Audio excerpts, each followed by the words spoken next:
Married Love by Marie Stopes, Section 8, Chapter 6, Sleep.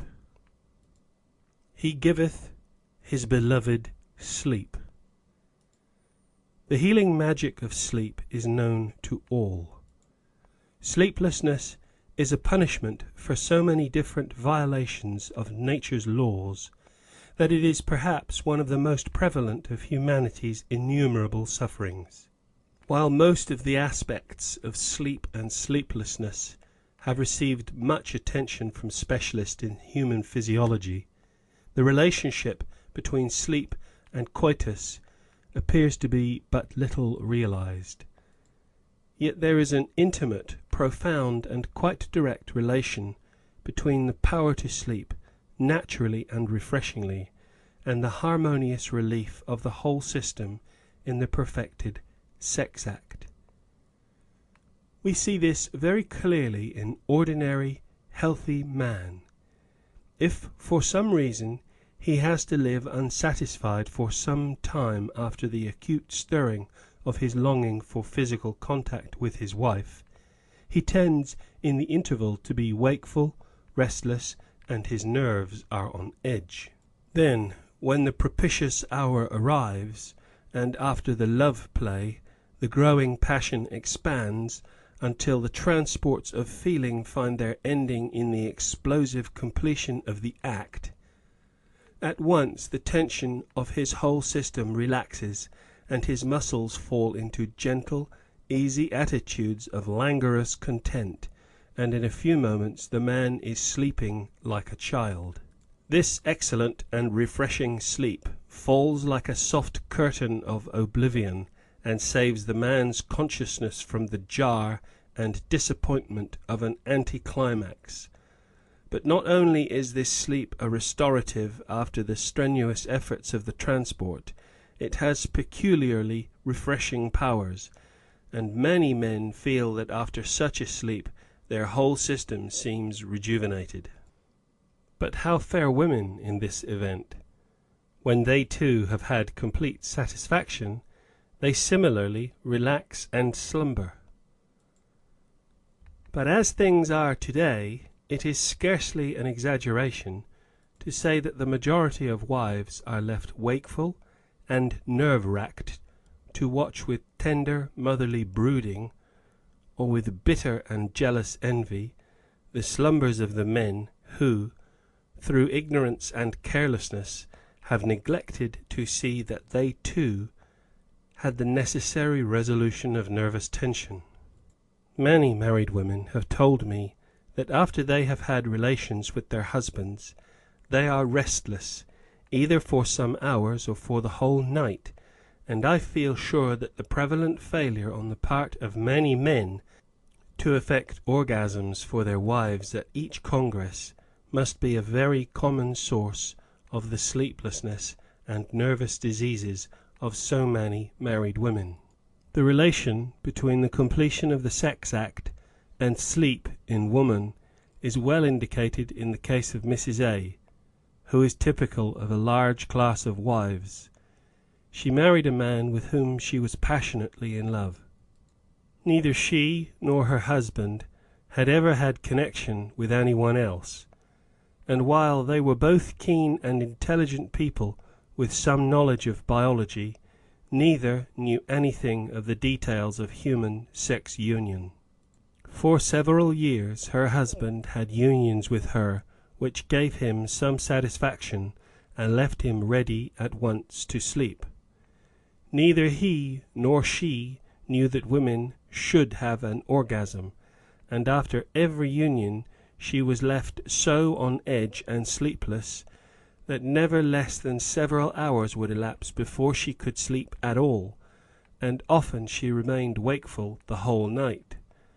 After her husband's death her health improved, and in a year or two she entered into a new relation with a man who was aware of women's needs and spent sufficient time and attention to them to ensure a successful completion for her as well as for himself. The result was that she soon became a good sleeper, with the attendant benefits of restored nerves and health. Sleep is so complex a process, and sleeplessness the resultant of so many different maladjustments, that it is, of course, possible that the woman may sleep well enough, even if she be deprived of the relief and pleasure of perfect union. But in so many married women, sleeplessness and a consequent nervous condition are coupled with a lack of the complete sex relation, that one of the first questions a physician should put to those of his women patients who are worn and sleepless is, whether her husband really fulfills his marital duty in their physical relation. From their published statements and their admissions to me, it appears that many practicing doctors are either almost unaware of the very existence of orgasm in women, or look upon it as a superfluous and accidental phenomenon. Yet to have had a moderate number of orgasms at some time at least is a necessity for the full development of a woman's health and all her powers. As this book is written for those who are married, I say nothing here about the lives of those who are still unmarried, though, particularly after the age of 30 has been reached, they may be very difficult and need much study and consideration. It is, however, worth noticing how prevalent sleeplessness is among a class of women who have never had any normal sex life, or allowed any relief to their desires. There is little doubt that the complete lack of a normal sex relation is one of the several factors which render many middle-aged, unmarried women nervous and sleepless.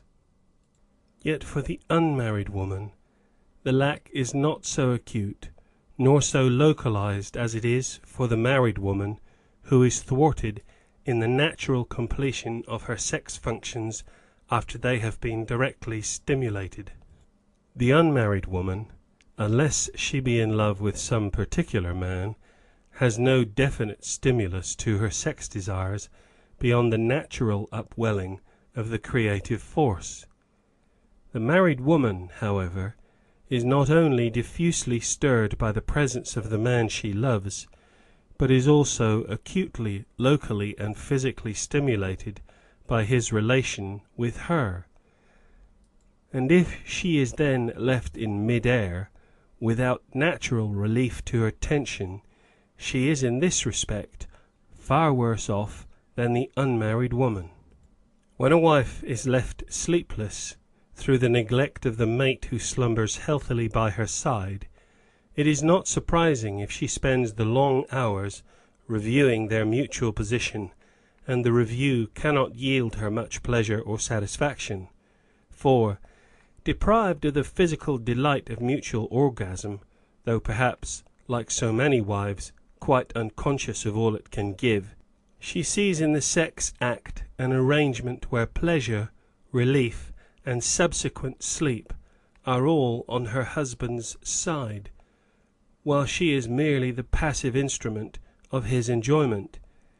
Nay, more than that, if following every union she has long hours of wakefulness, she then sees clearly the encroachment on her own health in an arrangement in which she is not merely passive, but is actively abused. Another of the consequences of the incomplete relation is that often, stirred to a point of wakefulness and vivacity by the preliminary sex stimulation, of the full meaning of which she may be unconscious, a romantic and thoughtful woman is then most able to talk intimately and tenderly, to speak of the things most near and sacred to her heart, and she may then be terribly wounded by the inattention of her husband, which, coming so soon after his ardent demonstrations of affection, appears particularly callous. It makes him appear to her to be indifferent to the highest side of marriage, the spiritual and romantic intercourse. Thus, she may well see in the man going off to sleep in the midst of her love talk a gross and inattentive brute, and all because she has never shared the climax of his physical tension and does not know that its natural reaction is sleep. These thoughts are so depressing even to the tenderest and most loving woman, and so bitter to one who has other causes of complaint, that in their turn they act on the whole system and increase the damage done by the mere sleeplessness. The older school of physiologists dealt in methods too crude to realize the physiological results of our thoughts, but it is now well known that anger and bitterness have experimentally recognizable physiological effects and are injurious to the whole system. It requires little imagination to see that after months or years of such embittered sleeplessness, the woman tends not only to become neurasthenic, but also resentful towards her husband. She is probably too ignorant and unobservant of her own physiology to realize the full meaning of what is taking place, but she feels vaguely that he is to blame, and that she is being sacrificed for what, in her still greater ignorance of his physiology, seems to be his mere pleasure and self-indulgence. He, with his health maintained by the natural outlet followed by recuperative sleep, is not likely to be ready to look into the gloomy and shadowy land of vague reproach and inexplicable trivial wrongs which are all the expression she gives to her unformulated physical grievance. So he is likely to set down any resentment she may show to nerves or captiousness, and to be first solicitous and then impatient towards her apparently irrelevant complaints. If he is, as many men are, tender and considerate, he may try to remedy matters by restricting to the extreme limit of what is absolutely necessary for him the number of times they come together. Unconsciously, he thus only makes matters worse, for as a general rule he is quite unaware of his wife's rhythm, and does not arrange to coincide with it in his infrequent tender embraces. As he is now probably sleeping in another room, and not daring to come for the nightly talks and tenderness which are so sweet a privilege of marriage, here, as in other ways, his well-meaning but wrongly conceived efforts at restraint only tend to drive the pair still further apart. To make plain the reasonableness of my view regarding sleep, it is necessary to mention some of the immensely profound influences which it is now known that sex exerts, even when not stimulated to its specific use.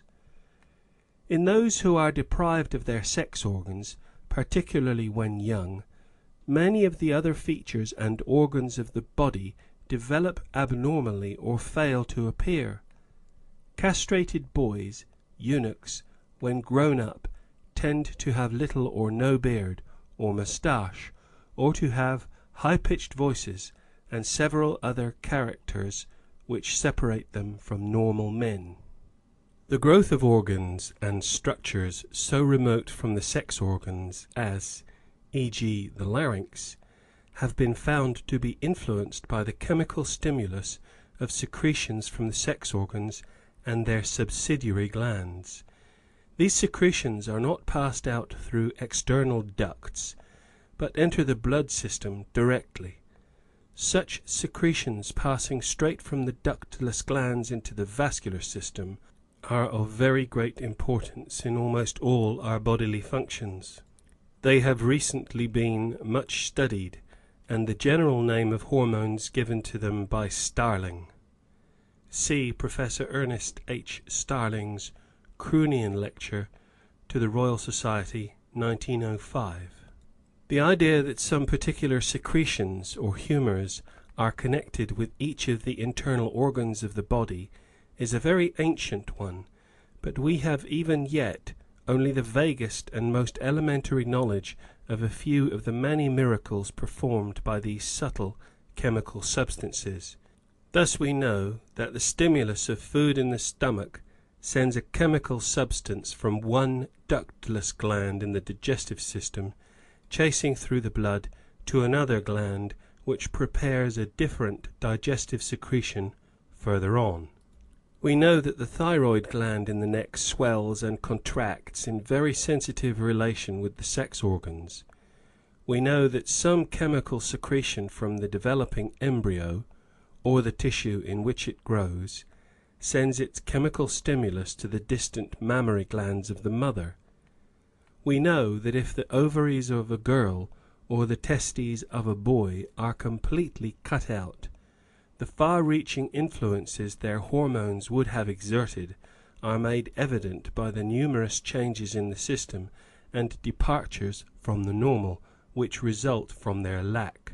But we do not know, for physiologists have not yet studied the degree and character of the immense stimulus of sex life and experience on the glands of the sex organs, or how they affect the whole of the human being's life and powers.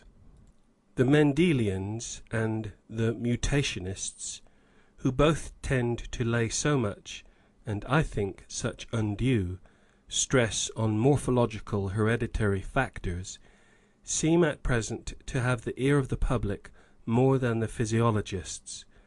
But it is most important that every grown-up man and woman should know that through the various chemical substances or messengers which Starling called the hormones, there is an extremely rapid, almost immediate effect on the activities of organs in remote parts of the body, due to the influences exerted on one or other internal organ.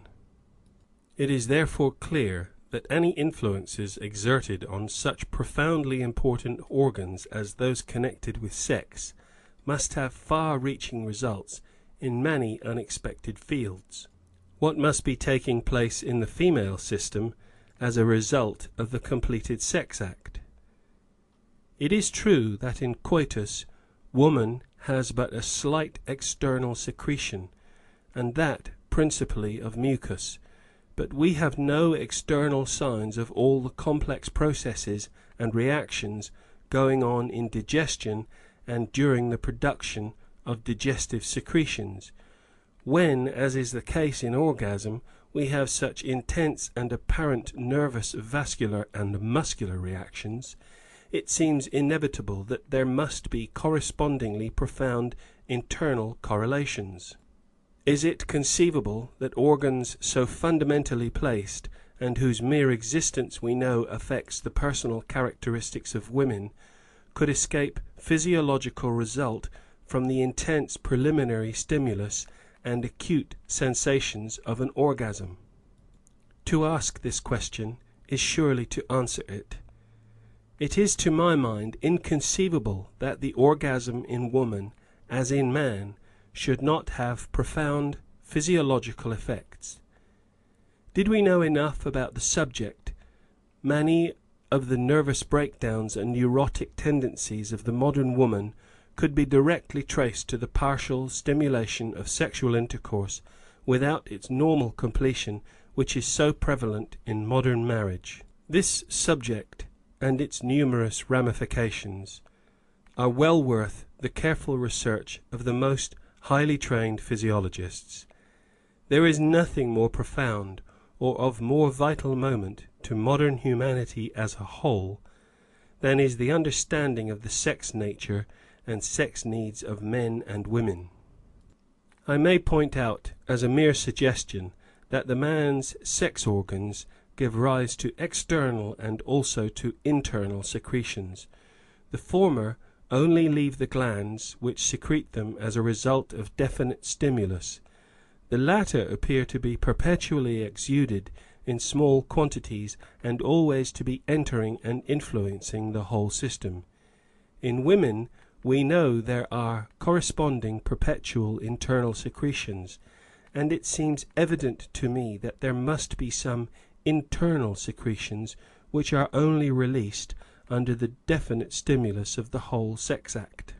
The English and American peoples, who lead the world in so many ways, have an almost unprecedentedly high proportion of married women who get no satisfaction from physical union with their husbands, though they bear children and may in every other respect appear to be happily married. The modern, civilized, neurotic woman has become a byword in the Western world. Why? I am certain that much of this suffering is caused by the ignorance of both men and women regarding not only the internal physiology, but even the obvious outward expression of the complete sex act. Many medical men now recognize that numerous nervous and other diseases are associated with the lack of physiological relief for natural or stimulated sex feelings in women. Ellis quotes the opinion of an Australian gynecologist who said that of every 100 women who come to him with uterine troubles, 70 suffer from congestion of the womb, which he regarded as due to incomplete coitus. While a writer in a recent number of the British Medical Journal published some cases in which quite serious nervous diseases in wives were put right when their husbands were cured of too hasty ejaculation. Sleep, concerning which I began this chapter, is but one of innumerable indications of inner processes intimately bound up with the sex reactions. When the sex rite is in every sense rightly performed, the healing wings of sleep descend both on the man and on the woman in his arms. Every organ in their bodies is influenced and stimulated to play its part, while their spirits, after soaring in the dizzy heights of rapture, are wafted to oblivion, thence to return gently to the ordinary planes of daily consciousness. End of section 8.